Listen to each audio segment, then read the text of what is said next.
Hey everyone, Dr. Sinatra here. I get the question all the time of what do I do if I'm taking antibiotics, or how do I support my gut microbiome? Now, as you may know, there's lots of different antibiotics out there. For example, Clindamycin or something like Cipro, there's going to be a very broad spectrum, and they're definitely going to wipe out your microbiome for a long time. There was even one study that showed that the effects lasted for a year or longer with those two antibiotics. What you want to do during the treatment of antibiotics and after is consume some probiotics. As long as you've got a brand on board that has a lactobacillus and a bifidobacterium in there, you're probably good. Dose-wise, I would say at least 10 billion units a day. You should aim for that. And there's another probiotic out there called Saccharomyces boulardii.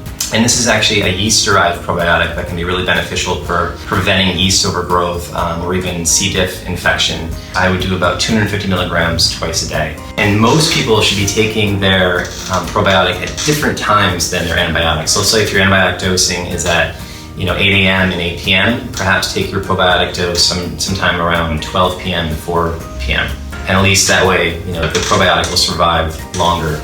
And in terms of foods, what you want to consume are definitely foods that are rich in prebiotics. Now, prebiotics, you can consider them as fuel or nutrients that help feed your gut microbiome. Some examples of this may include leeks or onions, garlic, dandelion greens, jicama, root vegetables, tubers, and my favorite is asparagus. So I think asparagus is one of the most underrated vegetables out there. Great for your gut microbiome. There's also fermented foods too. Now, fermented foods are not really prebiotic. They're more a fermented food that contains actual probiotics in it. The sauerkraut, the kimchi, miso, beet kvass, there's kefir.